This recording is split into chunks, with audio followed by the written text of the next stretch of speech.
बोली तुलसी मैया की जय हो, गंगा मैया की जय विष्णु भगवान की जय हो। देखी कार्तिक महीना के एकादशी के दिने तुलसी जी के विवाह भई रहे विष्णु जी के साथ। जय हो। और हमनी के हिंदू धर्म में तुलसी जी के काफी महत्व बा। हर घर के हर आंगन में तुलसी जी होखेली और हमनी के माई बहिन लोग बड़ा प्यार से उनका के सजावे ला लोग एकादशी के दिने और बड़ा ही प्यार से तुलसी जी के विवाह करवावे ला लोग विष्णु जी के साथे। तो गाना के कुछ भाव लागल बा। जय हो। कि कार्तिक के पावना महीनावा एकादशी के आरे दिनवान हो। जय हो। कि कार्तिक के पावना महीनावा एकादशी के दिनवान हो। कि सखी हो दुआरे पर आइले बारी अतिया तुलसी के विवाह होला हो। सखी हो दुआरे पर आइले बारी अतिया तुलसी के विवाह होला हो। सखी हो दुआरे पे आइले बारी अतिया तुलसी के विवाह होला हो। जय हो।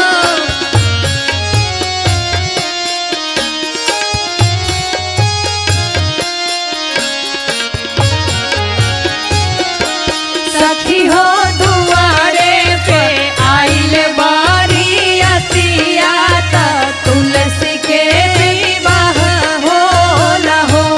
सखी हो दुआरे पे आइले बारी अतिया तुलसी के विवाह होला हो। तुलसी मैया के विवाह होखता। पूरा नगर सज धज के तैयार भइल बा। हमनी के माई बहिन तुलसी मैया के चुनरी ओढ़ावे ला लो, सजावे ला लो और विवाह करवावे ला लो। कैसे? सजी धाजी आइले गोविंद दुल्हा का धराती परिछेली हो। सजी धाजी आइले गोविंद दुल्हा का धराती परिछेली हो। सजी धाजी आइले गोविंद दुल्हा का धराती परिछेली हो। बाजे दुआरा पर बरहो बजनवा तुलसी के विवाह होला हो। बाजे दुआरा पर आइले होरी अनिया तुलसी के विवाह होला हो।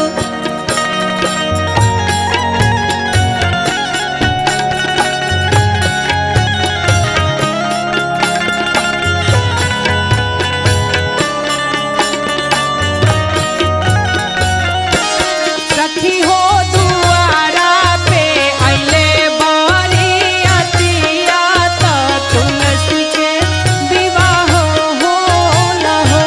सखी हो दुआरा पे आइले बारी अतिया तुलसी के विवाह होला हो।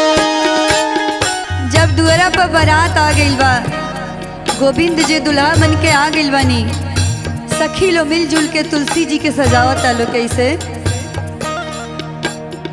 मिली जुली सखिया सजावेली चुनरी पहिरावेली हो।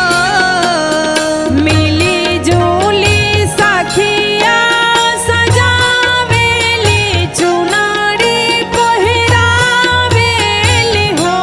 गोरे हाथवा में मेहंदी लगावेली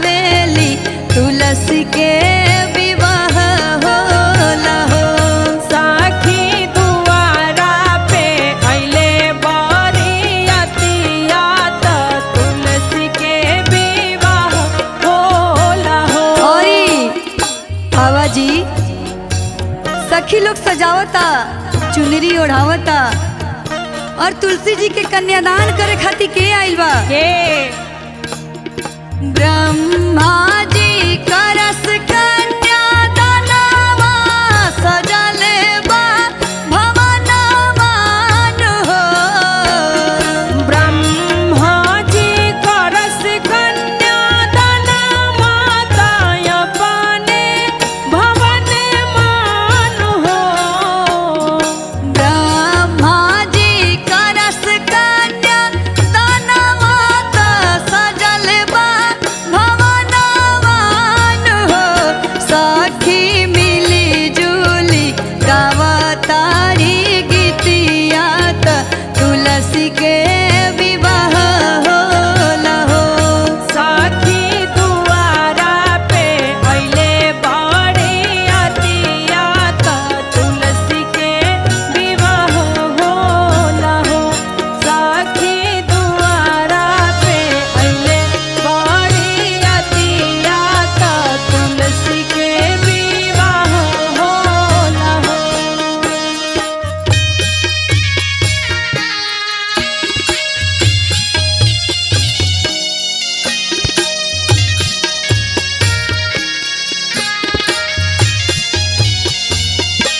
सखी दुआरा पे अइले बड़ी अतिया त तुलसी के विवाह होला हो।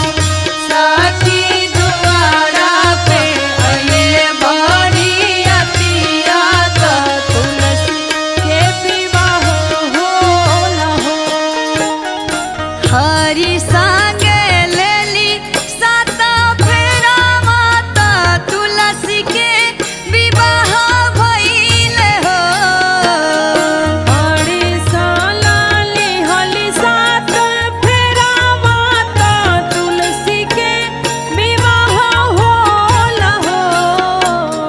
हरि संगे लेली सात फेरा माता तुलसी के विवाह भइल हो।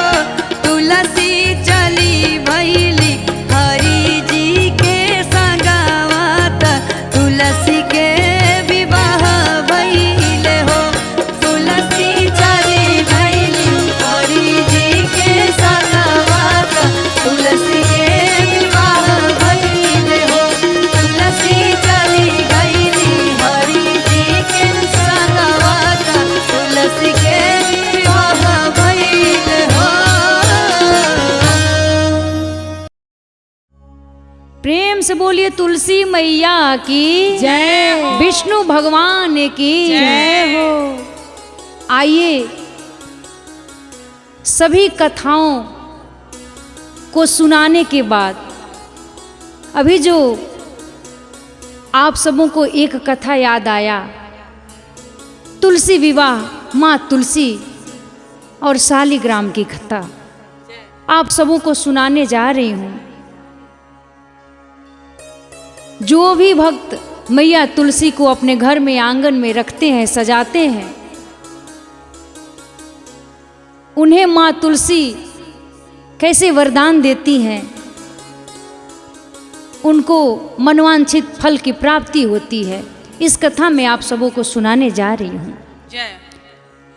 एक बार भगवान शिव ने अपने तेज को फेंक दिया, जिसके कारण समुद्र से एक बालक का जन्म हुआ। उस बालक का नाम जलंधर पड़ा, क्योंकि वो जल से आया हुआ था।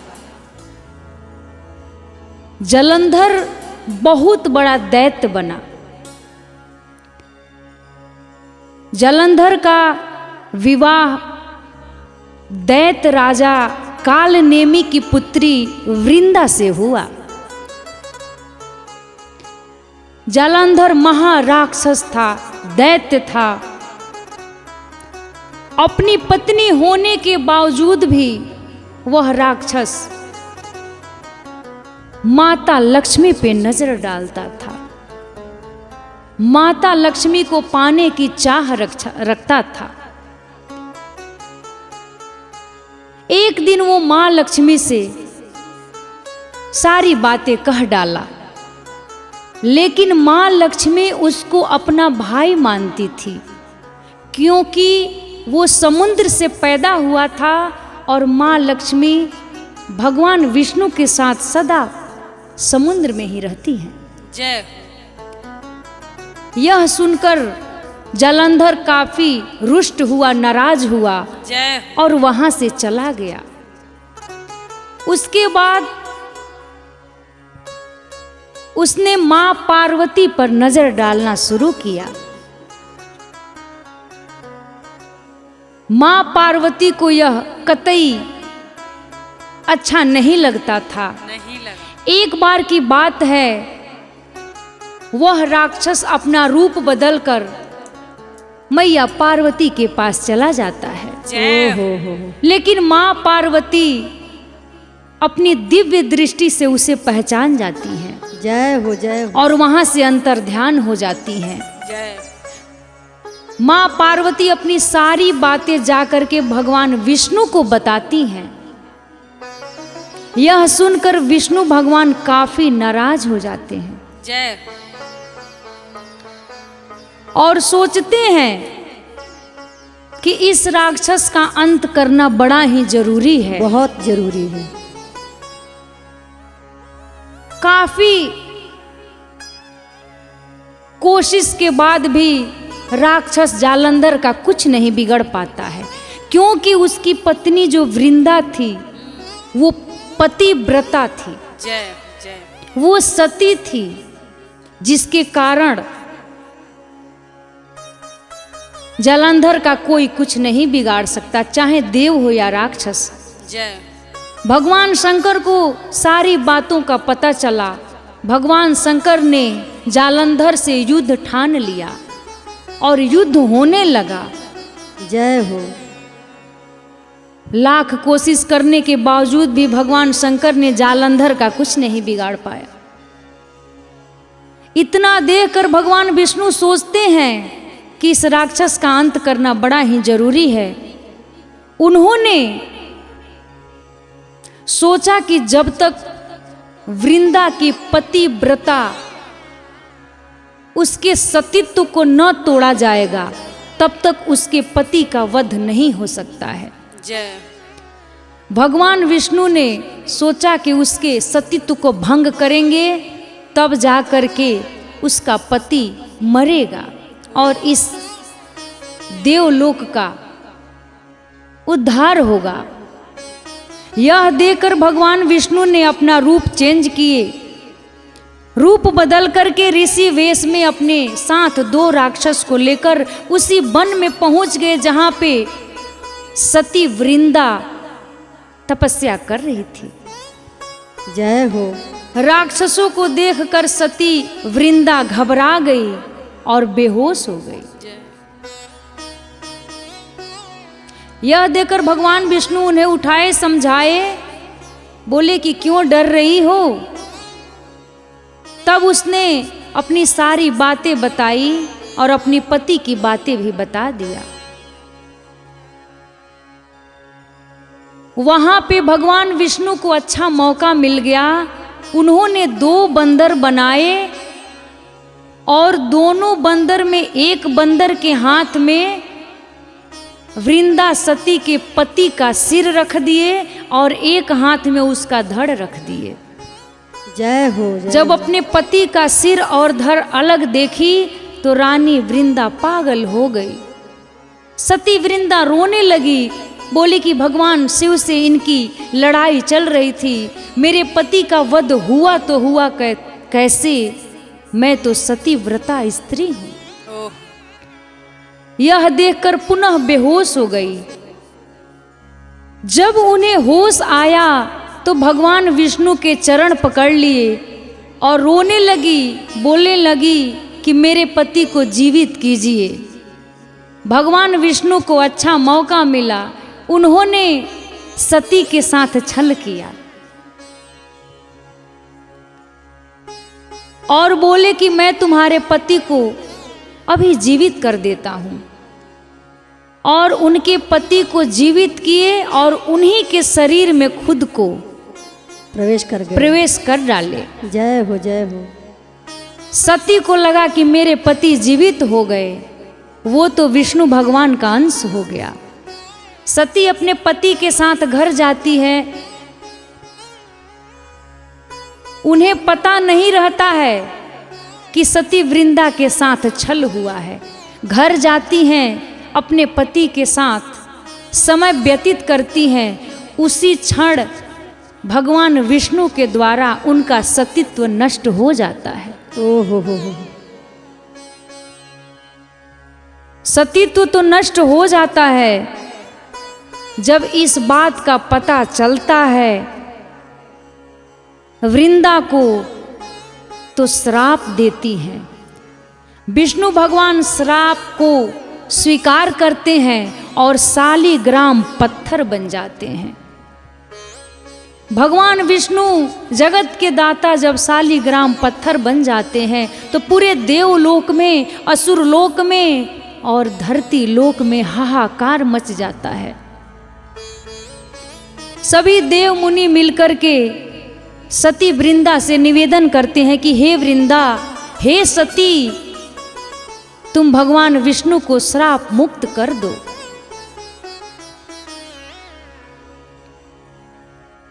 सती मान जाती है और भगवान विष्णु को श्राप मुक्त कर देती है।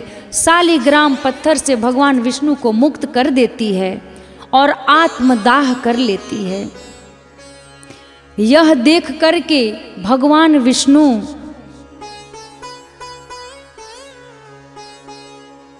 वृंदा के प्रति उनका प्रेम बढ़ जाता है और जो वृंदा आत्मदाह करती है वहाँ माँ तुलसी का पौधा उगता है।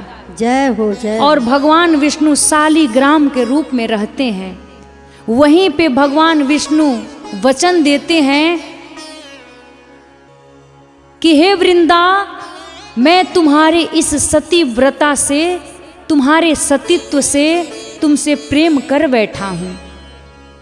अपनी लक्ष्मी से ज़्यादा मैं तुझे पसंद करने लगा हूँ। और वहीं पे सभी भक्तों को आदेश देते हैं कि जो भी भक्त देव उठावनी एकादशी के दिन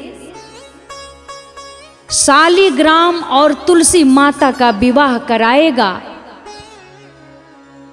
उसकी जोड़ी हमेशा सलामत रहेगी, उस पे भगवान विष्णु हमेशा प्रसन्न रहेंगे। जय हो जय हो। इसलिए एकादशी देव उठौनी के दिन माँ तुलसी और भगवान विष्णु यानी शालिग्राम और तुलसी माता का विवाह कराया जाता है।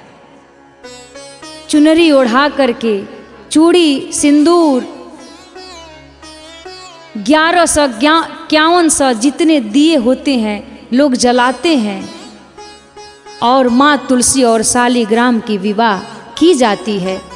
जो भी भक्त, जो भी माताएं बहनें इस विवाह को कराती है, उनका जोड़ा हमेशा सलामत रहता है। भगवान विष्णु प्रसन्न रहते हैं, तुलसी माता प्रसन्न रहती हैं। इसीलिए यह तुलसी विवाह कराया जाता है।